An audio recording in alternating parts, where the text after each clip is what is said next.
Tonight, more Anchorage schools are closing their doors. We hear from the superintendent on what's driving the decision and what this means now for families, staff, and students. And TSA is changing the rules, but what does this mean for people who pay extra for pre-check or clear? We're going to break down whether it's still worth the cost. And boarded up doors and windows is what's left after 2 local businesses were vandalized over the weekend. Tonight, we've obtained video showing the damage firsthand and where the investigation stands. And there are widespread weather alerts in effect tonight as a large storm moves across the Bering Sea. I'll let you know what you need to be prepared for. You're watching Alaska's news source. Well, good evening, everyone. I'm Ariane Aramburo. As we come on the air tonight, major flooding concerns are growing out west and will impact many communities. So let's go right to Chief Meteorologist Melissa Fry with the very latest, Melissa, on this developing storm and also what people can expect. Yeah, Ariane, the biggest impacts are going to be along the western side of the state. The good news is this storm is not going to start to show those impacts for about 24 hours, but you're going to need that time to prepare because the impacts are pretty extreme. So you can see widespread alerts, everything from storm warnings to winter weather advisories, coastal flood warnings, and high wind warnings in effect from the west coast all the way into the interior. Here's a closer look at some of those bigger impacts. We're preparing for some extreme flooding, high winds, heavy rain, and for some, this storm even producing some snow. For the west coast, we're talking water levels 4 to 10 feet above a normal high tide line. We're going to see wind gusts between 30 and 80 miles per hour. The storm also producing up to 2 inches of rain. And for at least the Dalton Highway summits, we're looking at 5 to 10 inches of snow. But it's really those flooding impacts that I want you to start preparing for now if you're on the western side of the state. We are looking at the strong potential for many flooded roads, for buildings, homes, businesses, infrastructure to be inundated with water. That does include power plants and the water treatment plants. Then we're also going to see that strong potential for shoreline erosion. So looking at the timing of this area of low pressure right now in the far western Bering Sea, it is going to get stronger over the next 24 hours, pushing to the north and east. You'll see that pushing across the Bering Sea into the Bering Strait region by early Tuesday morning. That's when you'll start to see the winds increasing, the rain picking up along the western side of the state. But then we'll continue to see those impacts not only through the day on Wednesday, but because of that potential for flooding, we're going to continue to likely see high water through as early as Friday. So right now, calm conditions as you head inland, 50 degrees in Anchorage, nearly 50 in Fairbanks. It's been warm. We've got that sun shining there in Palmer. And for Anchorage overnight tonight, just a little bit of cloud cover. We do have some light isolated showers in the area, but again, nothing extreme pushing into south central. We'll see high temperatures getting right back into those mid 50s with sun breaks again on Tuesday. But I'll have a much more detailed and closer look at those impacts pushing in here in just a few minutes. All right, thanks for that, Melissa. Tomorrow is Election Day in Alaska, and dozens of cities and boroughs across the state will be counting ballots tomorrow night. And joining us now is political reporter Will Courtney, who will be following all those races tomorrow. And Will, what do voters need to know? Yeah, Ariane, 22. That's the number of communities that will be holding an election tomorrow. And a whole number of items and candidates are going to be on that ballot, including city council members. 6 communities are going to be having a mayoral race. That includes the city of Fairbanks, Ketchikan, the Ketchikan Gateway Borough, the city of Kenai, Palmer, Kodiak Island Borough, and Skagway. 2 of the big races we're watching tomorrow, the cities of Palmer and Kenai. Over in the valley, 5 people are running for Palmer mayor.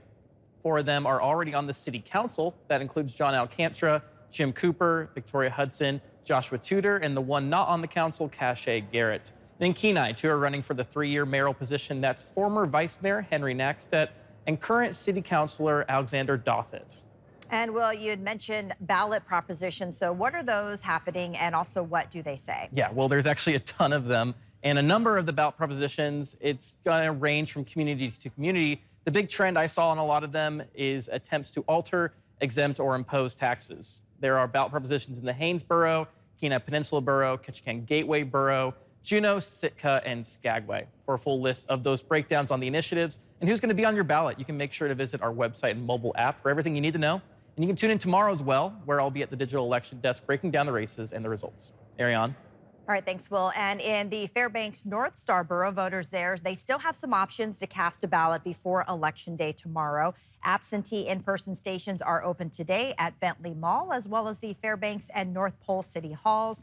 The deadline to request an electronic ballot that has passed, but those must be turned in by 8 p.m. tomorrow. The borough has also assembled more than 200 election officials to man the 32 precincts across the interior.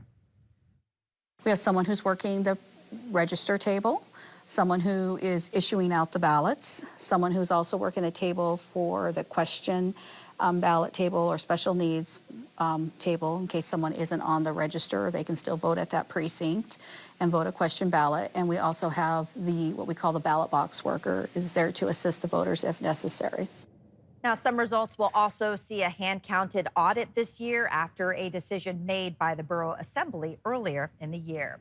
But once again, we do have a full breakdown of all the elections that are happening tomorrow across the state on our website and additional coverage on our streaming platforms as well. So be sure to keep it to Alaska's news source for those results as they come in. And new tonight, the Anchorage School District is recommending closing 2 elementary schools next year. Superintendent Jarrett Bryant says Lake Otis Elementary in Anchorage and Fire Lake Elementary in Eagle River are on the list because of declining enrollment. Bryant said both schools are at about 50% capacity, which means students there are losing out on services. So these are schools that would be more likely to have a combination classroom, more likely to share services with another elementary school, and more likely to not have the levels of academic support that I'm aspiring to have in all of the elementary schools. The recommendation will go to the Anchorage School Board tomorrow night, which is scheduled to vote on the proposal in mid-November. ASD plans a series of community meetings to answer questions and discuss the plan at the end of October. Well, 2 Anchorage businesses were hit by vandals early Sunday morning, Jackie's Place and North Rim Bank. Jesus Christ, dude. Cops are on the way. Well, this is cell phone video from Nicholas Barrett, who was nearby and caught a man throwing rocks into the window at North Rim Bank, to which police later identified today as Robert Fogelman. A video there shows Fogelman being arrested. And not far away, Jackie's Place restaurant said the window in their front door was also smashed. There's no information yet on whether these 2 cases are related, but you can see the damage it left behind to both businesses. And vandalism at local businesses, it isn't new. Back in January here, another Anchorage restaurant was hit when a man seen here on video was caught throwing rocks at their windows. And this is the damage that it caused. Again, them having to board up their business. Police are investigating the incidents from over the weekend, and no word yet on if charges have been filed. And 1 person was taken to the hospital after an Anchorage apartment fire over the weekend. That's according to Matt Carlson, the communications manager with the Anchorage Firefighters Union. It happened at an apartment complex on Juneau Street. That's near Tudor and the Seward Highway. The American Red Cross of Alaska says it's heard of 1 person displaced so far.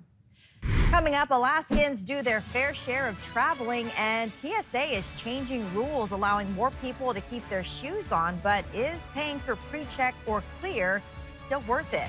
What travelers need to know next.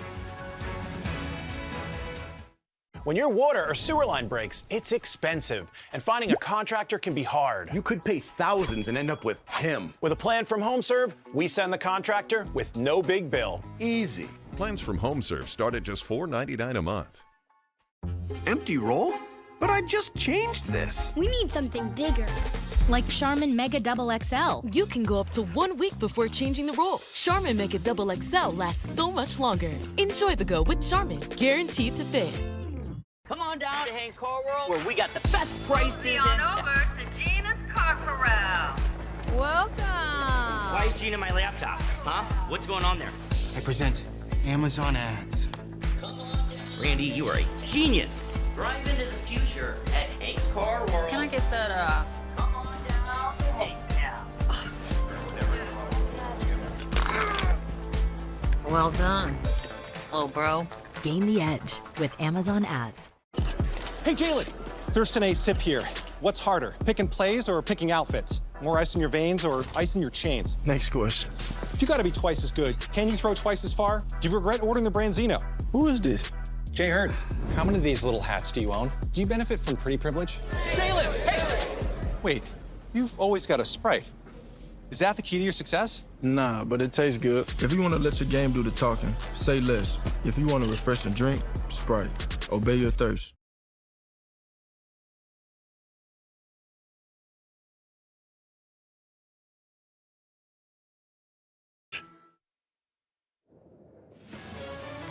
We are back here, everyone, on your Monday, and with the TSA rolling out changes that let travelers keep their shoes on, well, flying may be getting a little bit less stressful. But what does that now mean for those Americans who pay extra for TSA PreCheck or Clear? Is the speed still worth the cost? Consumer investigator Rachel DePompa breaks it down with new findings from LendingTree in this Watching Your Wallet.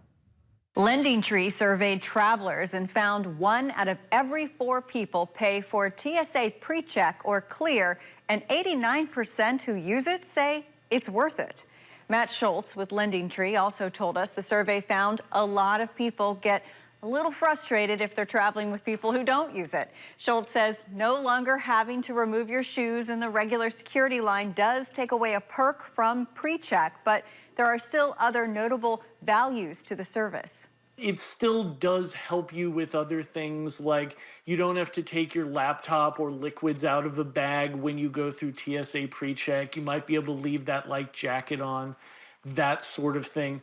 But ultimately, when you're talking about whether it's worth it or not, a lot of it comes down to how much you travel. Schultz says it's not one size fits all. If you travel once a year, it's probably not worth the extra money. But if you travel all of the time for business, that's probably a little more worth it. TSA PreCheck starts at $76.75 for new enrollees, and that's an enrollment that lasts for 5 years.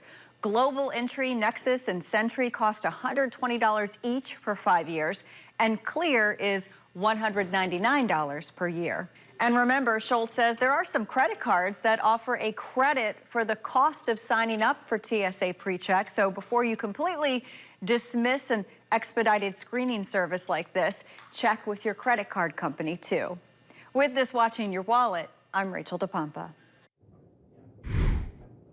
And coming up after the break, we're going to take a look at that storm that's pushing across the Bering Sea. Some major impacts that you want to start preparing for now.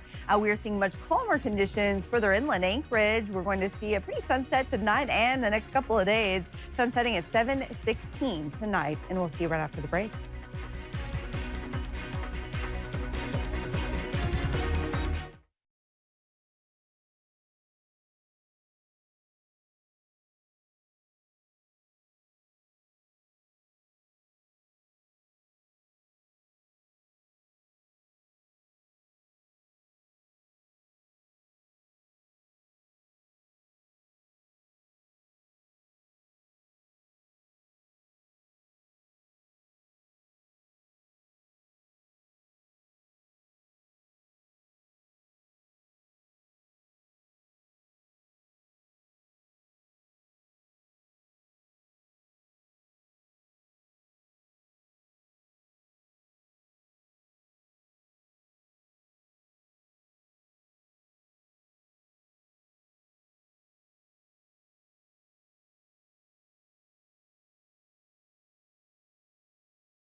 Hey, welcome back. If you're just joining us, we are tracking this storm that is going to be an impressive one for the West Coast. The storm hasn't really even formed yet, so we're letting you know so you have plenty of time to prepare before we start to see those significant impacts as early as tomorrow morning. So the center of the storm right now in the far western Bering Sea, not much to see there, but the weather alerts are already in full force here across the entire western side of the state into the Bering Sea and Aleutians, and then even pushing inland. We have winter weather advisories as this storm will produce some impressive snow once we get later in the week. So these are the bigger impacts that we'll see mostly down the West Coast, flooding due to high winds. We'll also see rain there, some moderate impacts from that, and then snow again for those higher elevations further inland. But it's this bullet point here that I want you to be most prepared for if you're in western Alaska, as those water levels are going to climb 4 to 10 feet above a normal high tide line. When that happens, we will likely see many flooded roads, even some that could be washed out. We'll see buildings, including homes and businesses, that could be inundated with water, along with infrastructure. So you've seen this before when those power plants start to get some water pushing in, and we get problems from that. And then also some additional shoreline erosion is likely because of the impacts of that wind and water. So looking at the timing of the wind, again, this area of low pressure pushing right across the Bering Sea as we head overnight tonight into tomorrow morning, we'll start to see those winds increasing. Anything highlighted here, colored, shows you where wind gusts over 40 miles per hour are likely. So that starts early tomorrow morning for the Kuskokwim Delta region. Pushes north across Norton Sound, Seward Peninsula, Baldwin Peninsula as we head into Tuesday afternoon. And then we're going to continue to see those high winds as that area of low pressure pushes north through the day on Wednesday. And it's at that point, Wednesday afternoon, that we will likely start to see the flooding starting, which will continue through early Friday. So again, these winds starting to increase early tomorrow morning, seeing strong wind gusts in Alaska, Hooper Bay, seeing wind gusts to nearly 40 miles per hour. And then it just stays strong through the day Tuesday. But when that low pressure pushes north, that's when we see those even more extreme winds pushing into places like Golovin and Shishmaref, even into Unalakleet. So again, be prepared for that starting Tuesday, continuing into Wednesday. And we're also going to see the seas in the open water of the Bering Sea pushing up over 25 feet. So that'll cause some shipping concerns there. We'll continue to see those high and dangerous seas all the way up into the Bering Strait through the day on Tuesday. So looking at the coastal flooding amounts specifically, again, every community is going to be different, as is always the case, but it's because of that wind literally pushing that water, especially at high tide. We're looking at, again, on the eastern edge of Norton Sound, 6 to 10 feet above that normal high tide line, 6 to 8 inches near Nome, Baldwin Peninsula area looking at 6 to 9 inches. But again, you can see those impacts here all the way down the West Coast. So again, be prepared for that wind to start to increase on Tuesday. The rain comes in with this on Tuesday. Once that storm pushes further into the interior, it's the Dalton Highway that's likely going to see 5 to 10 inches of snow with this storm. We'll see chances for just a little bit of cloud cover pushing south of there, but south central, southeast completely escaping the impacts of this storm, and so seeing much milder, calmer conditions for much of this week. Overnight low temperatures, they are still warm for much of the state. 42 tonight in Anchorage, 37 in Fairbanks.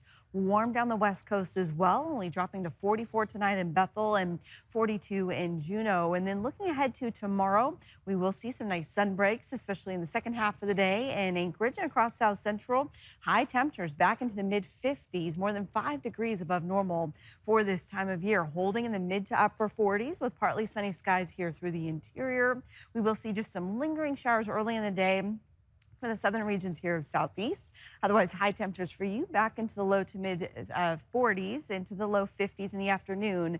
Mid 30s for those of you on the slope, so warming above freezing there as we see that warm air pushing in with this storm. And look at these temperatures out west, nearly 50 degrees in Nome and Bethel when this pushes in. We'll see some light rain showers here on Wednesday. Again, just the tail end of that storm in South Central. Otherwise, we get the sunshine at the end of the week, Ariana, and we also are holding on to those warm temperatures all the way through Friday. Very different for October in Alaska. Yes, All right. Thanks, Melissa. Coming up, rescue efforts are underway on Mount Everest as hundreds of hikers are trapped in by heavy snow. We hear from an Alaska glacier guide who faced a similar situation when summiting Denali. Melt away your fear of missing dairy with Daya Oat Cream Blend. In the face of crisis, you can be a beacon of hope. When you support International Medical Corps, you deliver life-saving medical care and training, turning adversity into resilience. We can deliver health and hope together. With the best Halloween decor from Michaels, we're not twinning. We're winning. Because Michaels has everything to show our different sides. Ooh. Don't touch my stuff. I saw it first. Mom! She spent the last 30 years behind bars. A grisly discovery made in Tempe. He has a lot of people fooled. 26 years later, a big break.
You're watching Alaska's news source. Well, back here on your Monday, happening now, rescuers are working to help hundreds of hikers that are trapped by heavy snow on Mount Everest in Tibet after a snowstorm caught them off guard. Teams with horses and oxen, they've all been trekking their way through deep snow, trying to reach a tourist camp on the slope of Everest in Tibet, nearly 16,000 feet up. The blizzard hit suddenly on Friday, crushing tents and cut off communication. One hiker described the snow as waist deep. We spoke with a member of the climbing community today who went through a similar experience when she climbed Denali. The most important thing during that time is to be creating a system with your teammates to allow for shoveling, rest, hydration, and taking turns at all of those things. You do need to shovel yourself a path to be able to breathe. You can get suffocated by too much snow. And so you're constantly trying to protect yourself from the wind and the snow, but also create a space where you can allow air in and out. And the latest from Chinese state media is that hundreds of hikers have now been rescued, but hundreds more are believed to still be stranded and at risk of hypothermia. And a team of medics, part of an Alaska-based nonprofit, are on their way to the Philippines to help after last week's major earthquake. Teresa Gray, the founder and CEO of Mobile Medics International, says she, along with a doctor each from Tanzania and Malaysia and a nurse from the United States, are going there to help.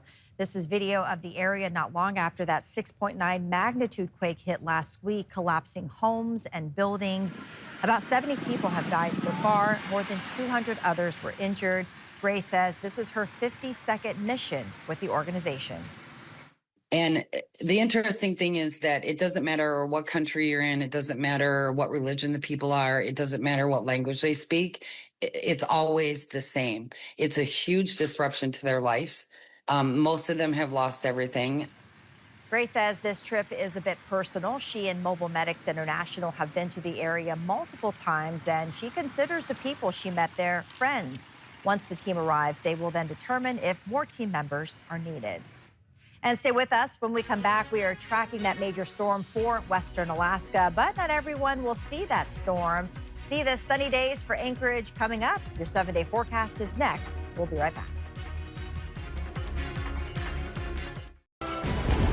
Infinite worlds await.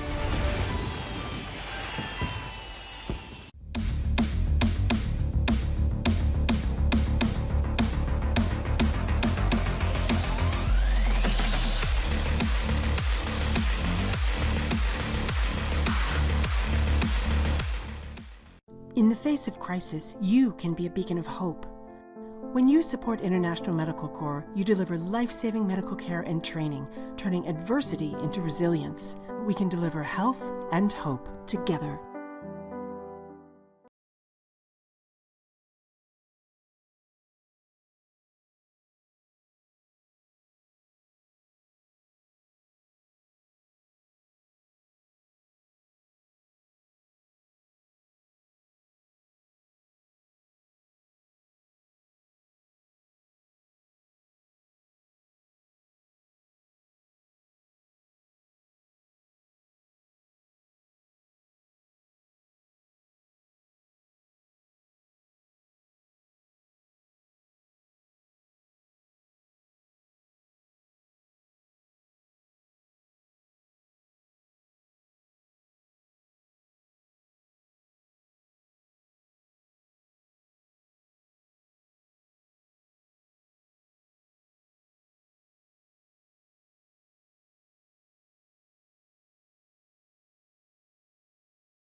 And we are here back once again on a Monday. Of course, you're very busy in the Weather Center tracking this storm. Yeah, this time of year, we can get those big Bering Sea storms. This is certainly one of them. But for those of you watching from Anchorage, South Central, or Southeast, you will not see very many impacts from this storm. In fact, we'll still hold on to the sunshine tomorrow morning, still holding on to those warm temperatures, mid-50s. By Wednesday, 56 will be warm, a little light rain. That's as that storm pushes through to our north. But again, if you're in Western Alaska, please be safe. Yeah. All right, and keep it to Alaska's news source. Our weather team is working around the clock on that one. Have a great evening, everyone. Disasters, conflicts, and disease can strike any time, anywhere, and the suffering and devastation they leave behind is unimaginable. But even in the darkest of moments, there is hope. When you support International Medical Corps, you deliver life-saving medical care and supplies. You provide communities with the training and skills needed to build a stronger, healthier future. Your support can turn adversity into resilience. You, us, together, delivering health and hope.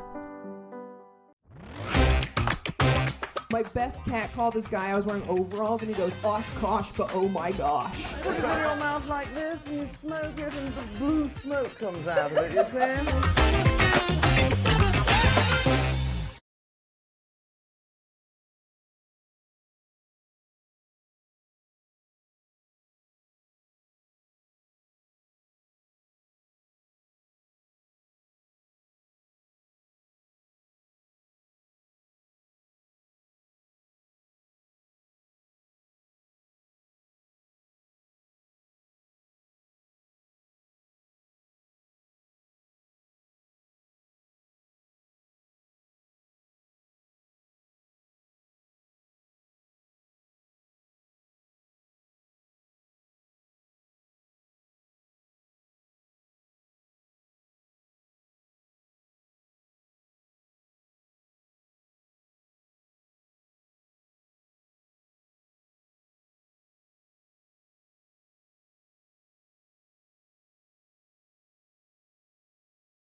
Disasters, conflicts, and disease can strike any time, anywhere, and the suffering and devastation they leave behind is unimaginable. But even in the darkest of moments, there is hope. When you support International Medical Corps, you deliver life-saving medical care and supplies. You provide communities with the training and skills needed to build a stronger, healthier future. Your support can turn adversity into resilience.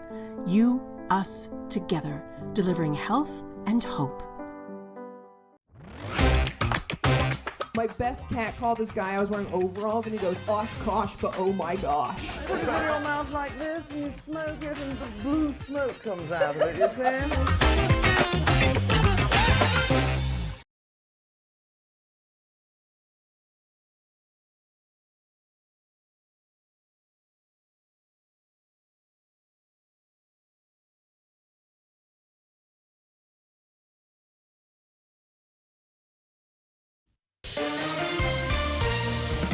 You're watching Alaska's news source. Well, welcome to the reset. Not only is it the start of the work week, it is the first reset of the week. So thanks for tuning in. I'm Jackie Purcell, and this is going to be a half hour of encouraging stories about ordinary people rising to the challenge, from weather to wild animals. Plus, we like to show off our featured photo. Now, every day, we like to feature one of your photos from across our great state. Remember to turn your phone sideways when you take that shot, and then you can upload them through our news or even weather apps or website at Alaska's News Source. Now, today's shot from Chickaloon Overlook was taken by Dave Kraus. That's of a fall view of the Matanuska River and Kings Mountain. That sounds so majestic, doesn't it? And looks very nice, doesn't it? Well, pumpkin patches, they're a way of opening up across the country this time of year. But one church in Rhode Island is using its thousands of pumpkins for a higher purpose, raising money to help those in need. Sam Reed has the story. Pulling up in Peacedale right outside of the Congregational Church is a tractor trailer. And inside, an assortment big orange pumpkins. There were 3,000. Of almost every kind of pumpkin one might imagine. And then we have 3,000 to 3,500 of all these little pumpkins, white pumpkins and gourds. That one's very big. Very big. With an assembly line consisting of more than 100 volunteers passing the pumpkins to their perch. Great arm workout, really. In about 2 hours' time, all of them are unloaded. I don't even know how many pounds of pumpkins we moved. While pumpkin patches are popping up all over, this is not only beautiful to look at. I think it gets people in the mood to come together and support a community. But there's an even bigger purpose for the pumpkins. I think it's a great thing. Money raised goes to the Warm Center's Welcome House that helps the homeless or those families in need of social services. We serve about 5,000 adults a year, and this year we made 11,000 lunches for school-age children in our summer lunch program. The housing situation, especially down here, has been incredibly difficult. Affordable housing is hard. We're seeing the rates of homelessness go up. The church puts on this fall fundraiser, supported by a community that cares and run by a man with a lot of love. I am the Pumpkin Man. For the last 10 years, Walter Young has volunteered hundreds of hours each season. Okay, I go home happy every day. Resulting in more than $100,000 donated. It's so heartwarming. I can't express how thrilling it is to see a community come together like this to help people who are in need. The pumpkins are on loan from New Mexico. The distributor gets 60% of the purchase price. The Welcome House gets all additional funds. I've known a lot of people who have been on the verge of homelessness. My family, when I was younger, was almost on the verge. So it's good to just be able to help out. Each year, things have progressed with the pumpkins. Because of your broadcast 2 years ago, we had people from all over the state. Open through the end of October, it'll be all hands on deck daily. It's a beautiful thing to do just to help another person. And for those supporting the pumpkins with a purpose, it gives volunteers one, too. To see these people come out for a community project in such force, it just, gives you joy. Wow, that is great. So pumping up with pumpkins. This is the 10th year in a row of the Pumpkins for a Purpose fundraiser. Excellent. Well, a precious family heirloom, stained, and cleaners just won't touch it. One woman's quest to keep the connection with an important person. This is living proof that there can be life beyond cancer. At Baptist Health, we've treated more breast, colon, and lung cancer patients than any other health system in Kentucky and Southern Indiana. Learn more at baptisthealth.com/cancercare.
You're watching Alaska's news source.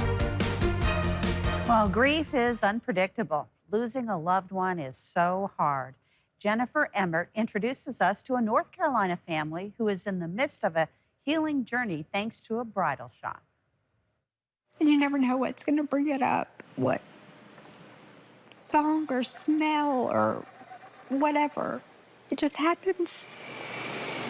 To say Helene ripped apart the fabric of the Craig family hardly describes what they've endured the last year. We were very close. We were very good friends. Among the 11 Craig family members lost during Helene were Alicia's in-laws, Ronnie and Sandy Craig. It's a relationship that you would want a mother-in-law and a daughter-in-law to have. So I was very fortunate for that. The night before the storm, she had came over and got our dog. And she was like, I'll trade you a pizza for a dog. I was like, I'll bring your pizza in and I'll get hanging. She was like, no, I'll bring it to the car. And I was like, if I'd only known, like I would have gone in and stayed and talked to them, for hours. But we didn't know any of this was going to happen. So I guess that's the hardest part, is knowing that we're still here and that they're not. And we'll never be able to get that back, but at least we have the memories, so. Memories turned keepsakes after some of Sandy's treasures were pulled from the mud. It was just a picture of my mother-in-law, and it was one of her ficus trees that she had, and a little bench that I had here at the house. So I just made that her little special corner. Countless belongings from the family's homes were found by strangers and laid out gently at the Guerin Creek Fire Department. I kept walking by this dress and a Bible. I was thinking to myself, when I would go by the dress, every few weeks, I was like, that would be so great if someone could figure out whose dress that was. Covered in mud, it remained unmistakably familiar. So I sent a picture to her sister, and I was like, do you think this is Sandy's dress? And she was like, I do. Determined to salvage what the storm left tattered, Alicia tried dry cleaner after dry cleaner. I would walk in with this plastic bag full of mud, with her dress in it, and they were like, we're not touching that. And I was like, okay. I was like, it's okay. Like, if it can't be restored, I get it. I just want it to be dry cleaned. And they were like, no. All seemed lost. I never thought of them restoring dresses. Like, I only thought you went there to buy dresses. Like, I didn't think. And then something just told me to take it there. When something needled Alicia to take it somewhere she hadn't considered, that somewhere was Best Bride. It was a Saturday morning, and we were just in here going crazy, and my staff came and found me back here in the bridal department, and they said, we have a lady up front, and she has a bridal gown in a trash bag, and we don't think she's real happy. And I said, well, let's go find out what's going on. When we took the dress out of the bag, the bottom of the dress was shredded, and clumps of dirt were on this gown. And I held it up and I shook it, and it just came off in the floor. Best Bride works with wedding gown preservation in New York and New Jersey, a business restoring gowns since 1913. So the overlay over this dress is silk chiffon, and they were concerned that the chemicals in the cleaners would literally just continue to disintegrate it. So they really had to take their time. They worked gently, relentlessly, to erase the storm's touch, one stain at a time. Boxed up, it recently arrived back at Best Bride. Oh, it is perfect in an imperfect way. In a rare, bright moment after so much loss. They have it at the store. Do you want to go see it? I do, yes, I do. I want to go see it and bring it home. And just a thread in the greater effort. Hey. I think Sandy would be proud. Yeah, I do too. Oh, it's perfect. Cleaned, preserved. It does. It looks so good. It's a thread of hope, stitching healing into the fabric of a grieving family. I just hope that this helps your family find some closure. Yeah, no, it definitely will. And she talks to me all the time. So, yeah, I'm glad to do this. It's a pleasure. Yeah, she talks to me too, so. It's good. No, it's perfect. That looks so good. Thank you. You're welcome. I get to see her. I get to see her in it. Yeah. That's good. It looks so good. Thank you. Wow, that's a very meaningful gesture. Well, she's afraid to leave her apartment.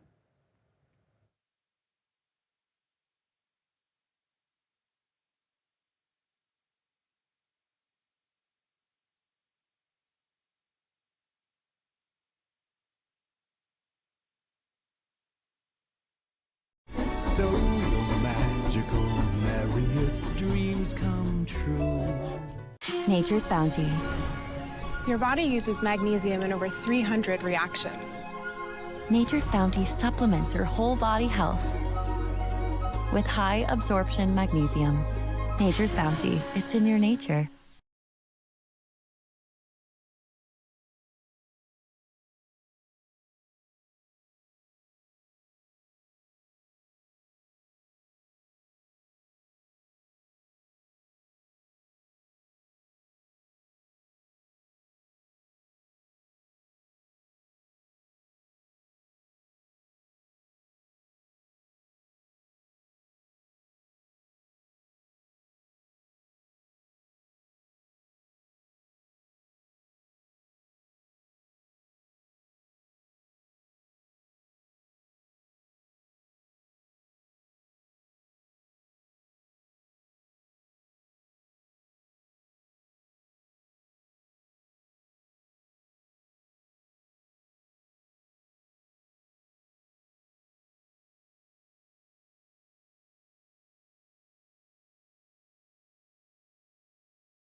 You're watching Alaska's news source.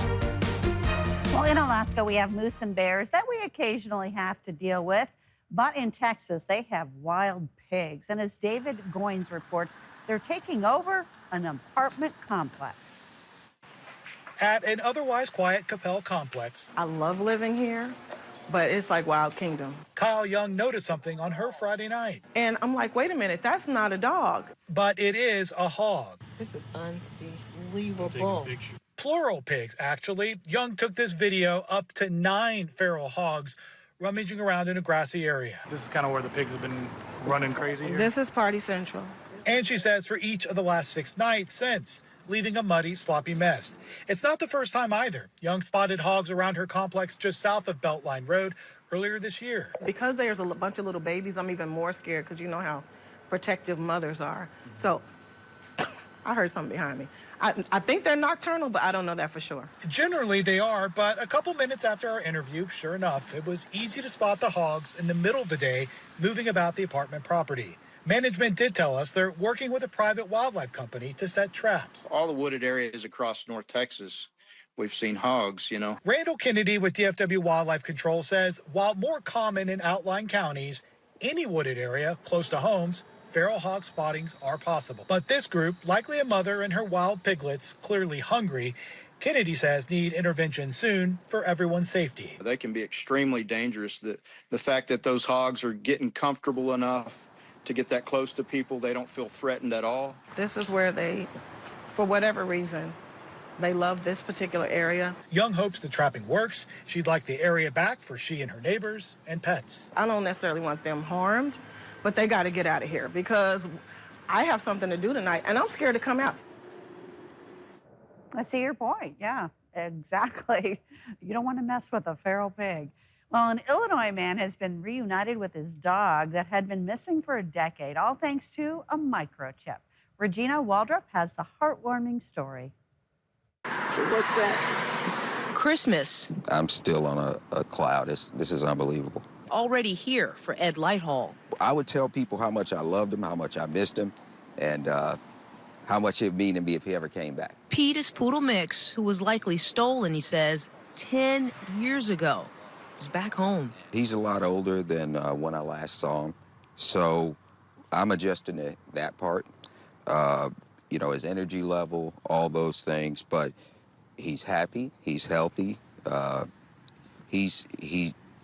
it feels like I saw him yesterday. So what makes this story even crazier is that Ed lives in Chicago, but Pete was found here in Hammond, Indiana, almost 20 miles away from where he was last seen. The dog was running loose right here on this very busy corner and was picked up, brought to our establishment where he was wearing a collar and tags, but the tag owner did not want the dog back. But in the meantime, I was on the phone with 24/7 Pet Watch, which is the microchip company that was associated with the dog, and got a hold of Edmund, wonderful man, and he was ecstatic because his dog had been missing for 10 years. It's the longest I've ever heard of. It's amazing. I'm happy, and I feel like he's happy, and my whole family's happy. Everybody I know happy about this. What happened to Pete and where he was over the years? Not important, says Ed. He's just glad to have his little buddy back where he belongs. I'm just happy that he made it home, and however much time we got left, I'm happy to spend it with him. Absolutely, that's great to be reunited. Well, she and Fred Noonan disappeared in 1937. The newest mission to find Amelia Earhart's lost plane. That's coming up.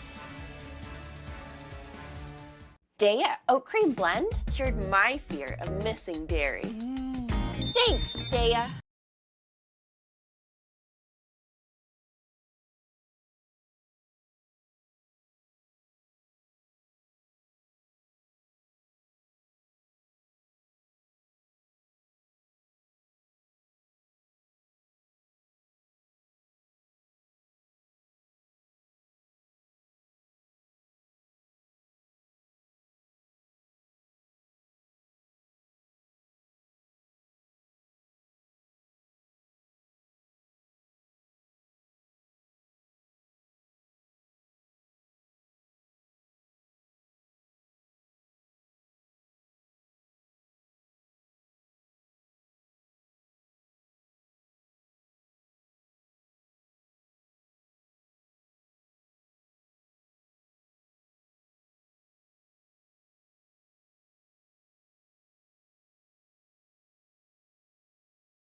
You're watching Alaska's news source.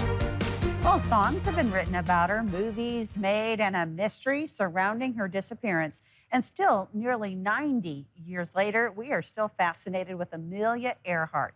Tom Costello tells us about a new expedition looking for her missing plane.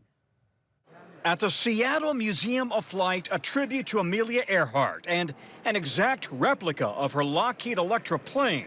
The very tight cockpit and rudimentary controls that she used while trying to fly around the world in 1937. I'm impressed by how constricted the space is, right? Archaeologist Richard Pettigrew is on a mission to find Earhart's real plane. Amelia Earhart on a globe-girdling flight with navigator Fred Noonan. The mystery has lasted for 88 years. What happened to Earhart and Noonan? An international search turned up nothing. This is the first image. But now a new team is preparing to head to this remote island in early November, zeroing in on a lagoon. Is that a piece of Earhart's plane peeking above the sand? The satellite photo was snapped in 2015, a year after a massive tropical storm shifted the sand, potentially revealing the plane. So it could easily be buried by sediment in the water. Pettigrew will lead the 15-person team to Nicomararo in Kiribati, a country of remote Pacific islands. 2 boats will take 6 days to get there. The team will cut its way through the jungle to reach the lagoon, then use high-tech tools to search for Earhart's plane under the sand. But Rick Gillespie, who has spent decades writing about and searching for Earhart, says that photo shows a fallen coconut tree, not Earhart's plane, though Earhart did likely crash there. We've looked there in that spot, and there's nothing there. Human remains discovered in 1940, then lost, are now thought to have been Earhart's. Previous searches turned up medicine bottles and clothing from the 1930s. Commercial astronaut Sirisha Bandla, a Purdue alum, is joining the search, hoping to bring her role model's plane back home to her alma mater. Not only did she do those audacious things for women, she helped keep the door open so other women can walk in her footsteps. She was pretty brave and audacious. Well, coming up, in the right place at the right time, a man saved thanks to life-saving equipment put there by a devoted father.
You're watching Alaska's news source. Hey, thanks for coming back. It's officially fall. Do you know what that means? Yes, cooling temperatures, colorful foliage, and falling leaves, plus the sight of the harvest moon on a clear autumn night. The harvest moon will be visible Monday night into early Tuesday. It should be extra special because this year it's also the first of 3 back-to-back supermoons. A supermoon happens when the moon reaches its nearest point to the Earth, making it look larger and fuller.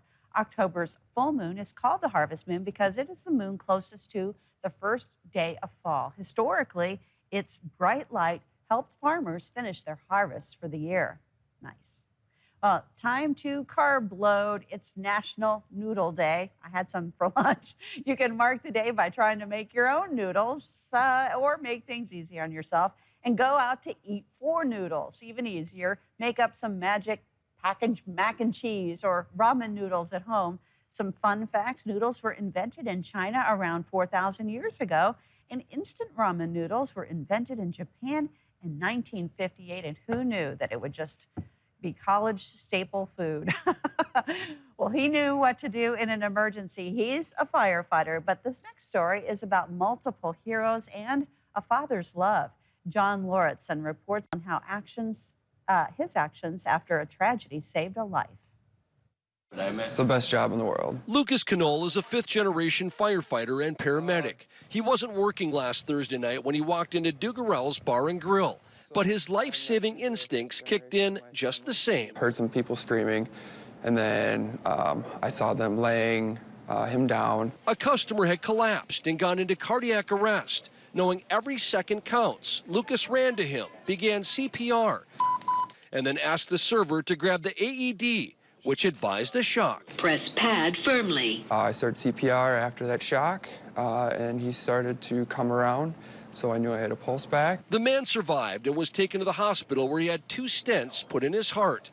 Without Lucas and without the defibrillator, it's likely a different outcome. There's a story about why the AED was here at Dugarel's in the first place, and it begins with a grieving father looking to honor his son's memory. Anyone that has lost a child, as I have learned, it really doesn't go away. In 2016, Chris Passeur's son Chase was shot and killed inside the St. Paul law office he was working in.